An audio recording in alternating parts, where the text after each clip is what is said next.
Hola, bienvenidos al podcast de hoy donde estaremos hablando sobre protección patrimonial y cuidado de activos. El día de hoy nos acompaña el licenciado Luis Martínez, especialista en esta materia, y estará respondiendo nuestras interrogantes y preguntas sobre este importante tema. Hola Luis, gracias por estar aquí. Gracias a ti por la invitación. La primera pregunta que tenemos, ¿cuál es el mito más peligroso que cree la gente sobre la protección de activos? En mi opinión, el mito más peligroso es creer que la protección de activos aplica solamente para personas con un altísimo patrimonio, personas muy adineradas. En realidad, cualquier persona que esté en etapa productiva ya necesita ir planificando la protección de sus activos, incluso si todavía no los tiene. Gracias. Sí, pasa mucho que esperamos tener para empezar con esto. Una segunda pregunta sería, ¿cuáles son las amenazas ocultas a las que se enfrentan las familias con este patrimonio o con estos activos y que deberían tener previsto cómo protegerlos, cómo defenderse ante posibles amenazas? Mira, en mi opinión, como bien dices en la pregunta, las amenazas ocultas son aquellas que no se ven venir, aquellas que tú no puedes planificar. Por ejemplo, un divorcio entre miembros de la familia, socios que no estén alineados, una estructura que carezca de orden administrativo, una demanda o incluso una investigación tributaria, un alcance de la DGI, por ejemplo. En ese sentido, también vemos que en el mercado hay muchas herramientas, muchos instrumentos. Te preguntaría, ¿cuál es la mejor entre un fideicomiso, una sociedad anónima, una fundación de interés privado o incluso los seguros? Que a veces pensamos, bueno, mis bienes están asegurados porque tengo un seguro. ¿Qué le dirías a estas personas? Yo creo que lo más importante es hacer un diagnóstico real de la estructura de la familia, del patrimonio de la familia y de la situación de los activos que se mantienen. Una compañía te funciona para operar un negocio, una fundación de interés privado y un fideicomiso te funciona muy bien para una planificación de la sucesión y una planificación patrimonial. En cambio, el seguro te protege de eventos, por ejemplo, de liquidez o eventos adversos como accidentes.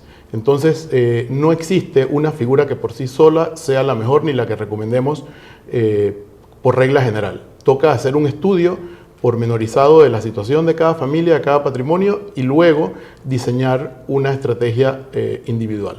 Ok, gracias. Ahora que hablamos de esto, mucha gente se preguntará, bueno, no es para ricos, cualquier persona con un X patrimonio lo pudiera hacer. Mucha gente piensa a su vez en los costos, tanto de constitución o adquisición de estos instrumentos como su mantenimiento. Generalmente, ¿en qué precio oscilan en el mercado constituir, ya sea un fideicomiso, un patrimonio, una fundación de interés privado o una sociedad anónima? Las fundaciones de interés privado sí tienen un costo que podría ser estándar, casi como una compañía. Sin embargo, los fideicomisos son trajes hechos a la medida. Usualmente no te puedo dar un esquema de precios que aplique para cualquier caso. Tenemos que hacer un estudio de las necesidades que tiene cada patrimonio para luego entonces brindarte una cotización individual. No existe manera de que yo te diga que los fideicomisos tienen un costo que aplique a la mayoría de los casos. Ok. Otra pregunta, en el tema del cumplimiento. Al tener yo algunos de estos instrumentos, ¿debo presentar declaración de renta? ¿Cómo es el manejo a nivel fiscal o tributario de alguna de estas alternativas? Mira, en primer lugar, nosotros siempre pedimos que la estructura sea revisada por un asesor tributario. El simple hecho de que tengas una estructura no cambia directamente la responsabilidad fiscal o tributaria que tengas. Entonces, lo más importante es que tengas un buen asesor tributario que te ayude a determinar cuál es la responsabilidad que tienes para cumplir ante la autoridad tributaria en cada aspecto. Entonces, una vez que tenemos estos temas ya, pues como quien dice, cubiertos, si alguna persona te dijera, de todos, ¿cuál es el más óptimo para cuidar mi patrimonio? Todas las alternativas que hemos mencionado, ¿cuál pudiera ser el más óptimo para cuidar mi patrimonio? O si no tengo, como bien mencionaste tú, no es para grandes patrimonios. Si soy una persona joven que está empezando con un apartamento, una casa de a poco, ¿qué figura me recomendarías a mí como para iniciar? Mira, evidentemente la fundación de interés privado es una figura muy versátil, es una figura que técnicamente tú como cliente la terminas administrando y te ofrece una ventaja grandísima. Los bienes son inembargables, te ofrece una protección patrimonial real a un costo bastante moderado. Yo sugeriría comenzar, para una persona como la que me describes, comenzar revisando una fundación de interés privado. Explícanos ahora la parte legal también. Sabemos que estos instrumentos cuentan con algunas ventajas como que constituyen un bien separado del propio, como que son inembargables. ¿Qué otras ventajas ofrecen este tipo de instrumentos para que la gente esté clara, pues, por qué esto te protege, como hemos mencionado en casos de divorcio o disputas legales, las bondades que tienen estos instrumentos? Mira, una de las mayores bondades que tiene constituir un instrumento como un fideicomiso, una fundación de interés privado desde temprano, radica en que lo primero que hacemos es que hacemos un diagnóstico de la situación real de la familia, del patrimonio, de los activos. Luego que tengamos este diagnóstico, nosotros te vamos a hacer recomendaciones enfocadas en que tú cumplas ciertas reglas. Por ejemplo, una de las más importantes, cuando tienes una estructura, tú tiendes a tener un mejor orden administrativo. Vas a tener un inventario de tus activos, vas a tener reglas claras, vas a tener una certeza de qué va a pasar con tus patrimonios una vez tú ya no estés.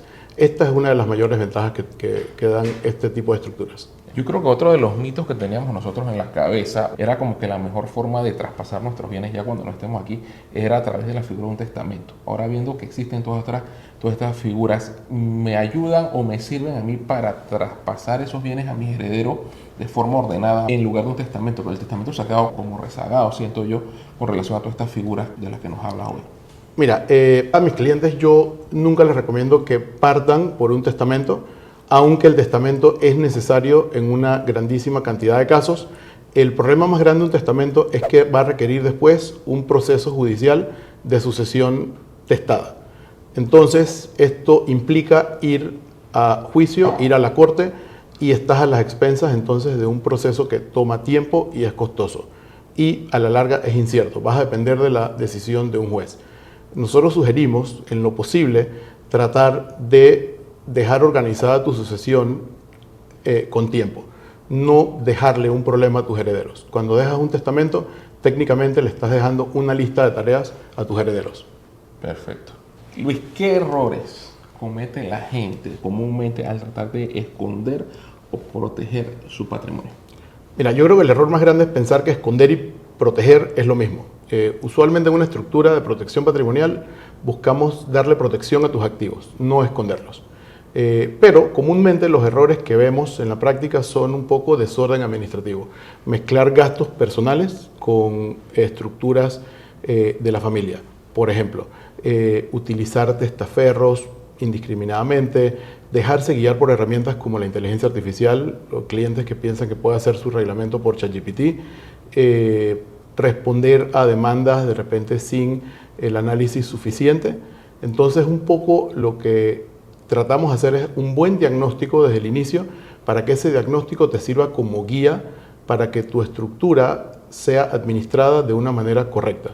Entonces, va a ser súper importante que sigas las recomendaciones que te damos en base al análisis inicial. Perfecto. Otro tema que preocupa a la gente y a todos es el tema de los impuestos y la inflación. ¿Cómo pueden los impuestos y la inflación deteriorar o poner en riesgo ese patrimonio? Mira, la inflación disminuye el valor de tu dinero todos los años. Entonces, la clave está un poco en invertir bien. Las estructuras de protección patrimonial te van a brindar sobre todo orden, te van a brindar seguridad ante eventos desafortunados, pero a la larga te van a brindar orden. Y ese orden te va a permitir invertir mejor tu patrimonio. Eso es la única herramienta que tienes para luchar contra la inflación, que es un fenómeno financiero que está lejos de poder ser controlado. Una última pregunta y en línea con tu respuesta. A la hora de invertir, una vez tú entras en este mundo de las estructuras, una vez empiece a ordenar sus finanzas, a ordenar su patrimonio, es ¿cuánto debo yo invertir? ¿Cuánto de mis bienes debo yo colocar bajo estas estructuras? Tomando en cuenta que muchas veces constituye un patrimonio separado de tus bienes personales. Entonces, ¿cuál sería la porción correcta de los bienes que yo debería destinar a esto de la protección patrimonial u otra figura? ¿Y cuánto debe seguir a nombre personal o cómo manejaría yo esto?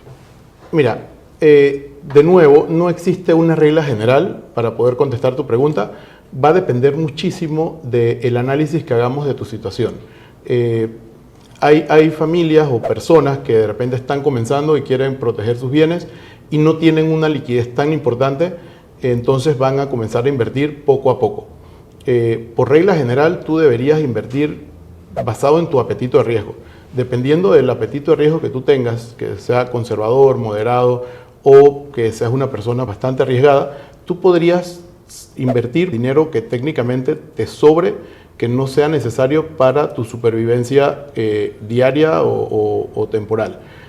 Sin embargo, pues los instrumentos de protección no solamente protegen tus bienes líquidos, también protegen bienes que técnicamente no tienes que invertir. Por ejemplo, tu casa o tus vehículos o cosas que no son líquidas y que no vas a exponer a la volatilidad de los mercados. Pero por regla general, si vas a invertir en activos que puedan tener alguna volatilidad, pues te recomendaría que sea dinero que te sobre luego de que tengas cubiertas tus necesidades básicas. Y bueno, este ha sido nuestro podcast del día de hoy. Para más nos pueden contactar en ICASA Accounting Services e ICASA Trust Corporation, donde los asesoraremos y atenderemos con mucho gusto. Gracias.